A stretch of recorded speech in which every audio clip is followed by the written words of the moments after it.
ಅಧ್ಯಕ್ಷರಾಗಲಿ ಸದಸ್ಯರುಗಳಾಗಲಿ ಕೌನ್ಸಿಲರಾಗಲಿ ಬಂದು ಇಲ್ಲಿ ಯಾರು ನಾವು ಮಾತಾಡೋಂಗಿಲ್ಲ. ಅವ್ರು ಹೇಳಿದ್ದು ನಾವು ಕೇಳ್ಕೊಂಡು ಹೋಗ್ಬೇಕಷ್ಟೇ. ಏನೇಳ್ರಿ, ಅವ್ರು ಹೇಳಿದ್ದು ನಾವು ಕೇಳ್ಕೊಂಡು ಹೋಗ್ಬೇಕು. ಈ ಗಲಾಟೆ ಒಳಗೆ ಮಾಡೋದಕ್ಕೆ ಆ ಹುಡುಗ 3 ಮೋಟ್ರ್ ಆನ್ ಮಾಡ್ದ.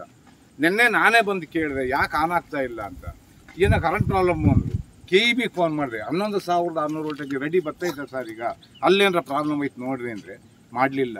ಏಕೆಂದರೆ ಇವ್ರಿಗೆ ಅವ್ರು ಆದೇಶ ಮಾಡಿರ್ತಾರೆ ಅಂತ ಅಂದಾಗ ಎಲ್ಲ ಜನಕ್ಕೆ ಅವ್ರು ದೊಡ್ಡವರಲ್ಲ, ಗಲಾಟೆ ಮಾಡ್ತಾರೆ ಅಂತ ಅವ್ರು ಸ್ಟಾರ್ಟ್ ಮಾಡ್ತಾರೆ. ಈ 3 ಮೋಟ್ರ್ ಸ್ಟಾರ್ಟ್ ಆಗಿರೋದು ಈಗ ನೆನ್ನೆಯಿಂದ ಓಡೇ ಇಲ್ಲ. ನೆನ್ನೆ 3 ಓಡೇ ಇಲ್ಲ, ಒಂದೇ ಒಂದು ಓಡಿರೋದು ಮೋಟ್ರ್ ನೆನ್ನೆ. ಸಮಸ್ಯೆನೇ ಈಗ ಇಲ್ಲಿ ಏನಾಗುತ್ತೆ ಅಂದರೆ ಕೌನ್ಸಿಲರು ಇಂಜಿನಿಯರ್ ದೇಕಿಯಾಗಿ ಇವತ್ತು ನಿನಗೆ ವಿಡಿಯೋ ಕಳಿಸ್ಯಾರಲ್ಲ ಕೊಡಪ್ಪ ಅಲ್ಲದ, ಅಲ್ಲಿ ಮೀಟಿಂಗ್ ಮಾಡ್ತಾ ಇದ್ದಾರಲ್ಲ ಈ ನಗರಸಭೆಯಲ್ಲಿ, ಒಂದು ಕಳಿಸ್ಯವ್ರೆ, ಒಂದು ಮೆಸೇಜ್ ಬಂದೈತೆ ಅವ್ರಿಗೆ. ಅಲ್ಲಿ ಮಾಡೋದ್ರ ಬದಲು ಇಲ್ಲಿ ಮಾಡ್ಬೋದಾಗಿತ್ತು ತಾನೇ ಅವರು ಅಧಿಕಾರಿಗಳು ಬಂದು. ಯಾಕೆ ಹಿಂಗೆ ಮಾಡ್ತಾರೆ? ಆಮೇಲೆ ಇದಕ್ಕೆ ಸೊಲ್ಯೂಷನ್ ಇದೆ, ಸಜೆಷನ್ ಐತೆ ಸರ್. ಇದು ಹೋದ ಸರಿಯ ಈ ಹೇಮಾವತಿ ನೀರಿಗೆ ಡೈರೆಕ್ಟ್ ಬೀಳೋದು. ಮಾಧವಸ್ವಾಮಿಗಳು ಮಿನಿಸ್ಟರ್ ಆಗಿದ್ರು ತುಮಕೂರಿಗೆ, ಅವಾಗ ಫಸ್ಟು ವಿಡಿಯೋ ಮಾಡ್ದಾನೆ ನಾನು ಇದನ್ನು ಹಾಕಿದ್ದೆ ಒಂದು ಸಾರಿ. ವಿತ್ತಿನ 3 ದಿನಕ್ಕೆ ನಿಲ್ಸಿರೋದನ್ನು ನಿಲ್ಲಿಸಿ ಕೆರೆಗೆ ಬಿಟ್ರಿ. ಈಗ ಈ ಪರ್ಯಾಯ ವ್ಯವಸ್ಥೆ ಮಾಡಲಿ ಬಿಡ್ರಿ ಸರ್.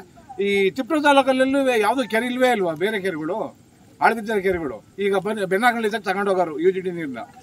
ಈ ರೈಲ್ವೆ ಟ್ರ್ಯಾಕ್ ಆದಮೇಲೆ ಫುಲ್ ಇಡೀ ನೀರು ನಮ್ಮ ಈತನ ಕೆರೆಗೆ ಬತ್ತಾಯ್ತು. ಈಗ ಸ್ವಲ್ಪ ಆಚೆ ಈಚೆ ಹೋಗದಂಗೆ. ಇದಕ್ಕೆ ಜವಾಬ್ದಾರ ಯಾರು? ಮಾಡ್ದಾರ ಯಾರು?